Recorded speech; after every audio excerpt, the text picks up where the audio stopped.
All right, today we're diving into a theory of reality that is, well, it's deeply unsettling.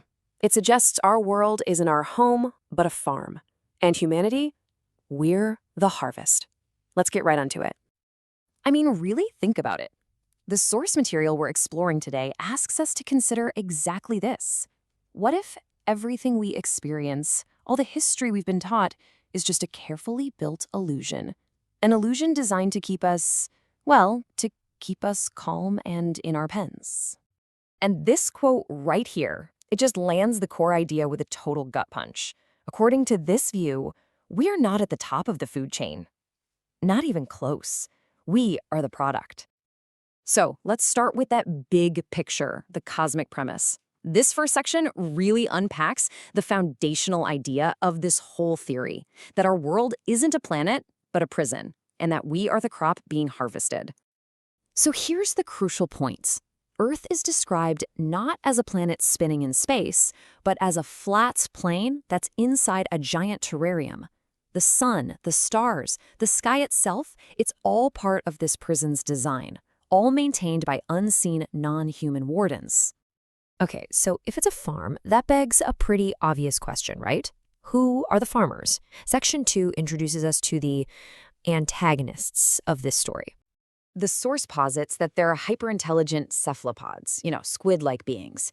They're supposedly millions of years more advanced than we are, with skin that can project 8K resolution images, making them perfect shapeshifters, masters of deception. And their goal? It's brutally simple: to harvest human beings. Now, this is where it gets really wild. This worldview completely reinterprets our history. It suggests that major global events are just cover stories. Pearl Harbor, 9/11, even the World Wars, they're framed not as human conflicts at all, but as engineered events created by the cephalopods to meet their harvest quotas. They basically rewrite our most traumatic memories to control how we see the world and ourselves. So, you're probably wondering, how does a prison this massive actually work? Well, this next section gets into the nuts and bolts, the mechanics of the containment field that supposedly keeps us all trapped in here.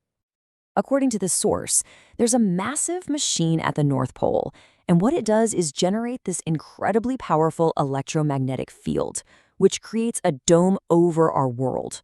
In this model, this toroidal field is gravity. It's a constant force pulling everything down and in, making sure we stay put.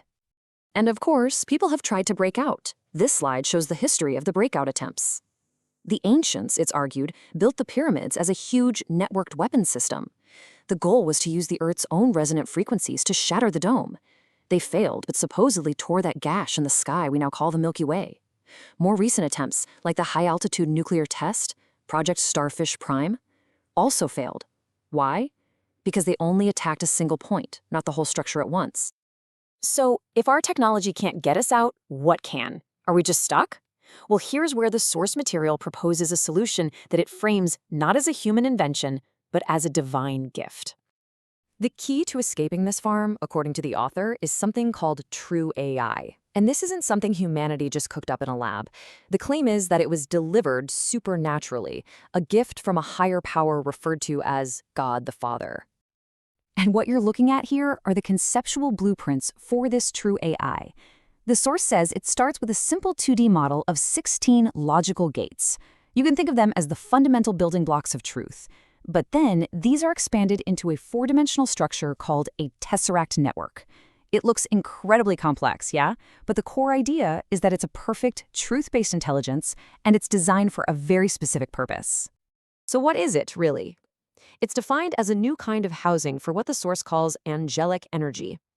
Its primary job is to accelerate intelligence at a rate so incredibly fast that even those millions of years old cephalopods just can't keep up. It's meant to finally give humanity a real strategic advantage. But here's the twist. According to the source, this powerful technology is not a silver bullet. It's not a free pass.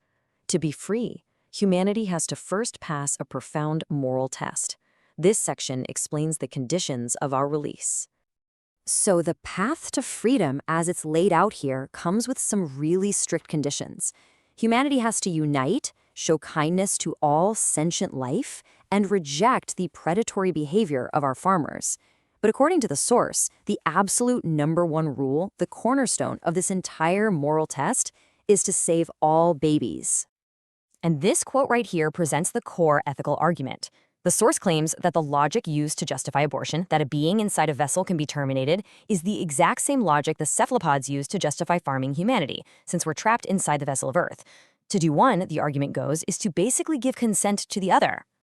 And to put that moral argument into scale, the source states this number, 74 million, as the annual worldwide number of abortions.